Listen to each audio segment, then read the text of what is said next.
बहुत समय पहले एक दूर के राज्य में राजा वीरेंद्र और रानी सौम्या रहते थे। दोनों ही अपने साहस, बुद्धिमानी और दयालु दिल के लिए पूरे राज्य में प्रसिद्ध थे।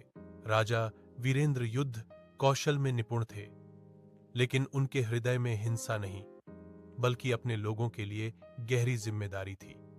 रानी सौम्या सुंदर थीं, पर उनसे भी अधिक सुंदर उनका स्वभाव था। वे हर दिन प्रजा की समस्याएं सुनती और उनकी मदद करती। राज्य पर संकट। एक दिन राज्य में भयंकर सूखा पड़ा। नदी का पानी सूखने लगा, फसलें बर्बाद होने लगीं और लोग परेशान हो गए। राजा ने कई उपाय किए, पर सफलता नहीं मिली। तभी रानी ने सुझाव दिया, क्यों न हम उस प्राचीन जंगल में जाएं, जहां जीवन का जल स्रोत होने की कथा कही जाती है। राजा ने तुरंत सहमति जताई। अगले ही दिन दोनों घोड़ों पर सवार होकर जंगल की ओर निकल पड़े। रहस्यमयी जंगल बहुत घना और रहस्यमयी था। पक्षियों की आवाजें हवा में गूंज रही थी। कई घंटे चलने के बाद उन्हें एक बूढ़ी साध्वी मिली।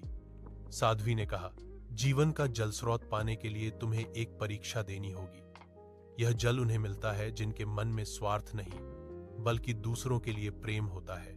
राजा और रानी ने एक दूसरे की ओर देखा। वे निस्वार्थ थे, इसलिए परीक्षा का सामना करने के लिए तैयार हो गए। परीक्षा सरल नहीं थी। उन्हें एक संकरे रास्ते से गुजरना था, जहां हवा तूफान की तरह चल रही थी। फिर उन्हें एक गुफा से होकर जाना था, जहां अंधेरा इतना था कि हाथ आगे करने पर भी दिखाई नहीं देता, लेकिन दोनों साथ थे। राजा रास्ता दिखाते, रानी हिम्मत देती। रानी खतरे में पड़ती तो राजा उन्हें थाम लेते। उनका प्रेम और भरोसा ही उनकी सबसे बड़ी शक्ति बन गया।